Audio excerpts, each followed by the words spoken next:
What is up? Thank you for coming to my channel, Prison POV. So no new additions to the art wall, man. And I even checked Saturday. I'm sure there'll be something popping in the box today. I'll go check it. I'm sure by the next video, there'll be stuff up. I'm looking forward to it. I have not received anything, as a matter of fact, the new P.O. box. No letters, no art, no nada. But it's coming, man. I can't wait. That thing's going to be plastered. Alright, man. So today I'm going to talk about the time I got smashed and my homie just sat and watched. I'm not just talking about one fight, one beating. I'm talking about the course of a night over several hours. Get my ass whipped several times. Homie just fucking sat there, dog. It was bullshit how it went down. Chip on this, man. I've been hearing about this suicidal. Suicidals are crazy anyway, man. Every suicidal I've ever met has been crazy times 10. I just got back from Pomona. I was stuck there for a while. Started out, I was going to a punk rock concert at Claremont College.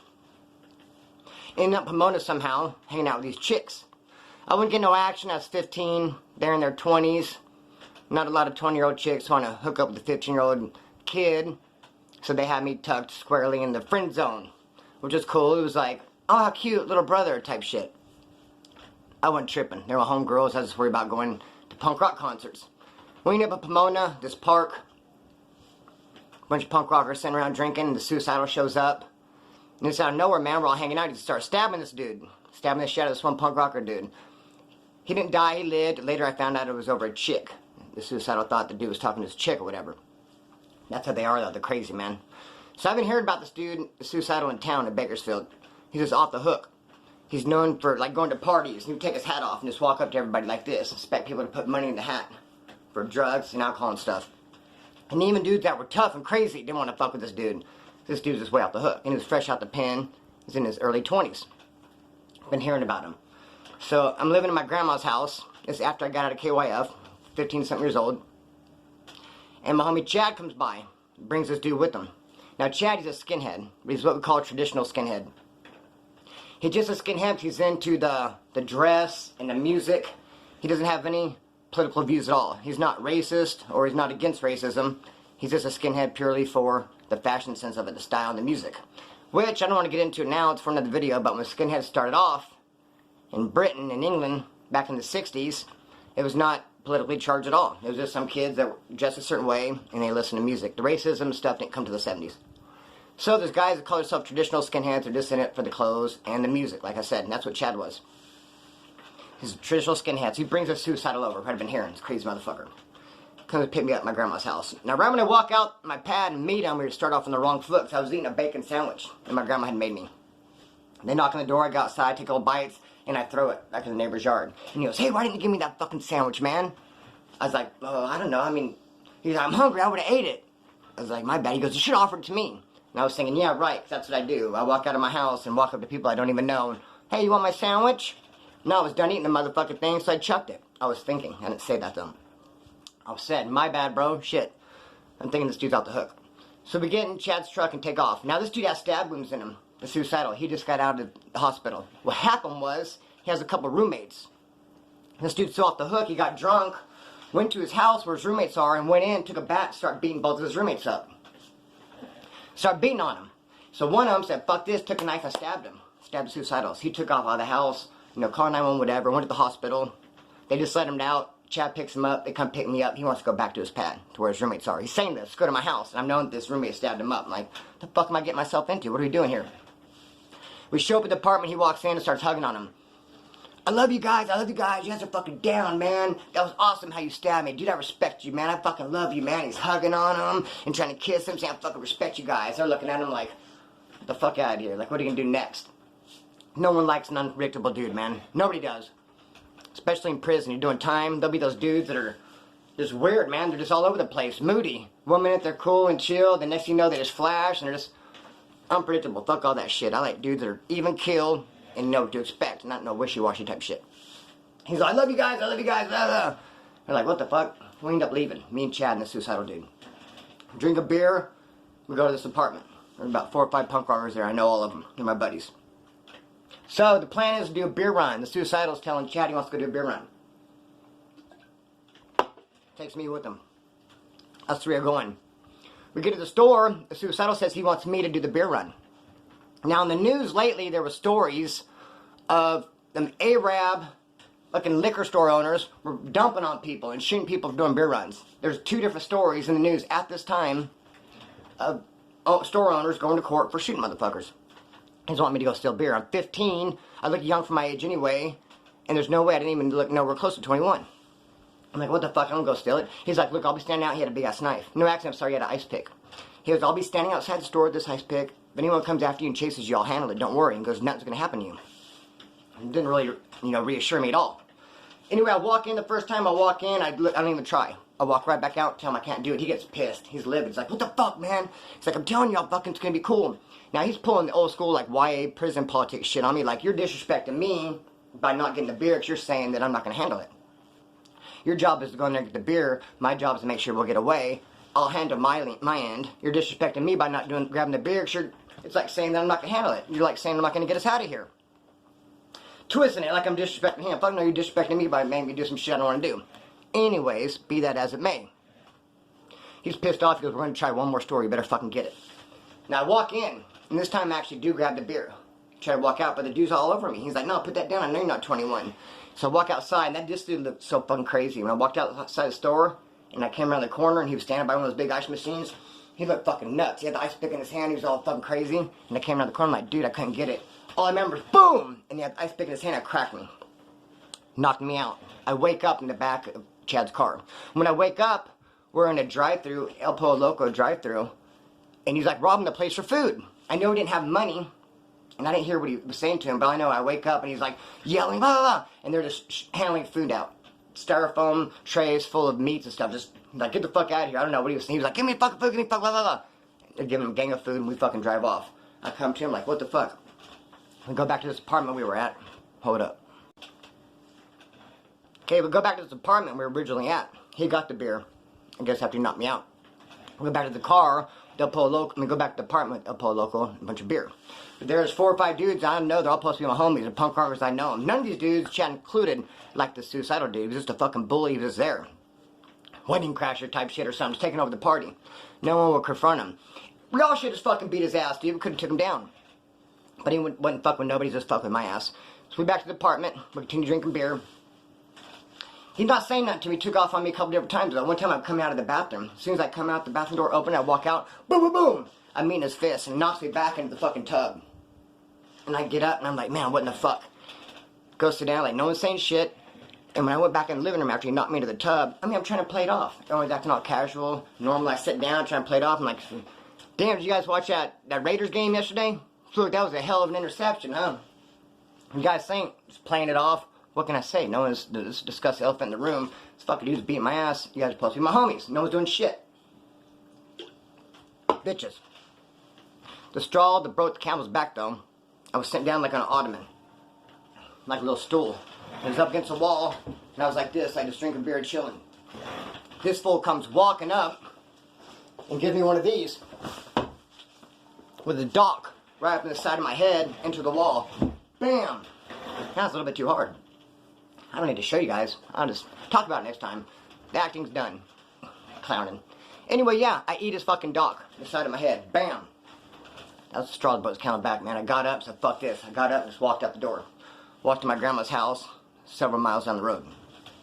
Now when I'm walking, I half-assed expected him to come pulling up in the car and fucking take off on me. Or when I'm walking, like, damn, is he going to be behind that tree up there? I mean, you just get your ass beat by a dude over the course of a couple hours, like I said. Fucks with your head a little bit. And I had this knot on my jaw forever, man. I can't really feel it. I was trying to feel for it last night. It's not really there no more. But forever, I had a little knot right here on my motherfucking jaw. Anyhow, get to my grandma's house. Fuck all those dudes. I'm like, I'm not going to talk to them no more. It's weird how it went down because my grandma and my aunt were already plotting on sending me to like a mental institute type fucking place for troubled teens. Not minding people who are troubled. Charter Hospital. It was on White Lane in Bakersfield. They already planned on taking me there. So I go to my grandma's. I don't tell them none of them what happened. I got bruises. They don't see nothing though. They don't say nothing. But the following day, they come to snatch me up, take me to this charter hospital. And they're 6 weeks. And when I get out, which is kind of good, it kind of gave me the break I needed. Break from all them, get away from those motherfuckers, let that go down. I needed to reinvent myself. That's how I was looking at it. So I get out, and they move me in with my aunt.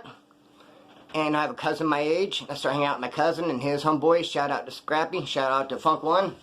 And they're living in the neighborhood I was born and raised. I grew up in Rex and Acres. So I started hanging out with my buddies from elementary school and junior high and high school. They happen to be all into Metallica and meth. Perfect. Start introducing me to music that I wasn't hip to. Metallica and Slayer, Anthrax. Start listening to that. Start hanging out with them. Said doing meth, smoking weed, partying. Didn't call or contact, try to hook up none of my punk rock homies at all. My buddy Chad did end up going into the military, and I was right in boot camp, and he got out and hung out a little bit, but then I don't know what happened to him. Hold up a minute, please. So fast forward about a year, I'm living with my dad. I'm obsessed with Metallica. I got a healthy meth habit going. I'm learning to play guitar. I'm decent. Hair's getting kind of long. Metallica's going to have a concert coming up to play at the Forum. I have to go. I'm obsessed with Metallica, man. That's all I listen to. They're playing with, I believe, Faith No More and Motorhead. It was going to be one or the other. I think it was, I saw Motorhead. No, I missed the first show, the first band completely. I don't remember who the opening act was. Who gives a fuck. I'm going to see Metallica, and they're going to play with Guns N' Roses. Tickets, I'm going to catch a ride with some people. But this ride flakes out like a couple days before the show. Totally fucking flake out on me. Oh, no, I can't go. There's no room, blah, blah, someone else going to go. I'm like, these motherfuckers, man, these bitches. I'm still going to go. I don't care. I don't give a fuck how I got to get there. I'm going to go see Metallica. Ends up being a dude named Glenn. You know him, Funk One, remember him? Scrappy? Glenn Rockarelli, they called him. He's like a weed connect. This is a dude. Scored a weed off him. He happened to be going to LA that day for some reason. He could drop me off at the Forum to catch a concert, but he could not give me a ride back home. I was like, done, let's do it. I didn't even think about it. I'm getting dropped off. I'm seeing Metallica, that's all I care about. Plus, he sold me a big old bag of weed. We get there a little late. Like I said, I missed the first opening act, which is I cannot remember. I gotta pause this fucking thing again, man. I'm sorry, people. Gonna go see Metallica. Get dropped off. I missed the opening act, whoever it was. Get there in time. I'm watching the Metallica show by myself, smoking weed, having a great old time. Kurt Hammett, he fucking looked right at me. I know he did. They opened up with Creeping Death. After Metallica was over, Guns N' Roses came on. Sucked ass. That's when the worries start kicking in. Like, oh fuck, how am I gonna get home? I had not thought about it up to this point. Guns N' Roses, dude, like I could tolerate them. They're okay, song music, but fuck to live, they sucked ass. They would do a song. Axl Rose would lead, to change clothes, would be like a 10-minute bass solo, boom, boom, for a long ass time. He'd come back on, they'd do a song, he'd lead to go change clothes again, to be like a 10-minute guitar solo. He'd do one song, leave the stage again, change clothes, 10-minute drum solo. So like an hour, it was only like 3 songs. He kept changing clothes, like fucking straight diva. What in the fuck? I was stressing out, how am I gonna get home? Finally I said, fuck this, I'm like, what am I gonna do? I knew I can call this number 1-800-RUNAWAY hotline, because I was 17. Like, I ran away from home, but still, it's going to be having to jump through hoops, go through all kinds of changes. They're probably going to contact my dad. He's going to have to come pick me up. It's going to get ugly. Have to mail me a motherfucking ticket, but it's late at night in LA. Didn't know who the Greyhound was. Anyways, I'm walking, thinking, contemplating, what am I going to do? And I bump into somebody. Boom, turn around. Oh, excuse me, sorry about that. Happens to be 2 people I know. Mindy and Brad. Mindy, I've talked about her in other stories. Anyway, let's stop right there. Anyway, Mindy's a homegirl, and Brad's a homeboy. I haven't seen either one for a long time, but I knew them. I was hanging out with them at the time. Bump into him. Oh, excuse me. I'm like, hey, what's up? I'm like, oh, shit, man. Got dropped off. I don't have a ride home. Anyway, later, start walking off. Like, hey, what are you doing? What do you mean? Where are you going? I said, I'm walking off. I thought you said you were stuck here with no ride. They said, yeah, I am. Well, then where are you going? Well, I'm not going to bite myself. Hey, fuck it. Do you want to ride back to town?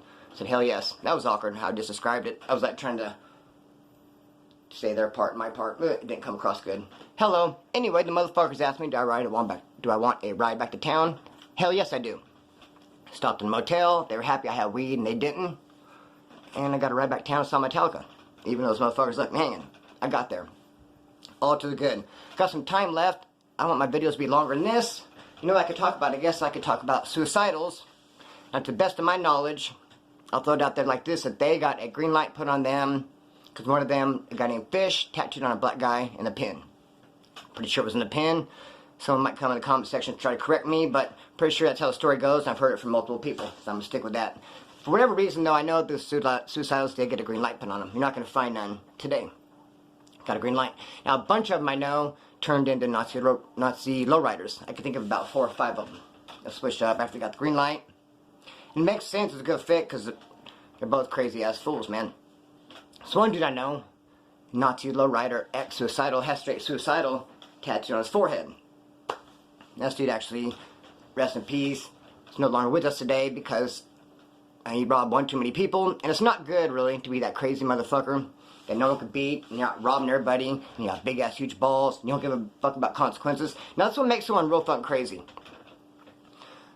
Everyone contemplates, oh, okay, I should go do this, but you go, wait a minute, if I do that, I'm gonna get fucking 15 years, and I better not do that. Let's wait and stop to think about it. But a crazy motherfucker be like, I don't give a fuck, let's go do it. It's some crazy ass shit. Like when you're not worried about tomorrow, you're not worried about consequences. I mean, that's what makes a motherfucker crazy. So this fool is just off the hook, too off the hook, doing whatever, and people like that end up coming up dead. Because people don't want to live in fear. If you're out there robbing everybody, hitting it hard, they'll end up getting you. And that's what happened to this guy. He was just too off the hook. They had to identify him by tattoos on his legs. But he had a suicidal tattoo across his forehead because he's next suicidal. And I asked him one day, I said, hey, does anybody ever ask you about being a suicidal? He's like, no, I just tell him it's my nickname. And this is kind of funny because no one ever calls you that. Hey, why do you have suicidal across your forehead? Oh, it's my nickname. Okay, what's your name? He gives him a name that's not suicidal. Kind of funny. What? Anyway. Yeah, so that is that, man. Can't think of nothing else to add. I'm going to do another video for you guys. I have another good video planned, a prison one. I'm not going to tell you the title. You'll like it. I might drop the thumbnail on YouTube. I always drop them on Instagram, and every once in a while I'll drop it on YouTube. Next video, I think I'll show you guys thumbnail before it comes out. Today is motherfucking Monday. I'm going to put a video out Wednesday morning. Oh, I was moving to show you the art wall. Art wall, man. Let's blast this motherfucker. I'm going to go check the P.O. box today. A couple people told me they got some cool stuff on the way. Someone told me he has a real cool poster. I think it's going to be too big for the art wall. Probably end up putting it right here. But anyways, man, that's it. See you guys Wednesday morning. Cut the string on this, let it fly. Peace!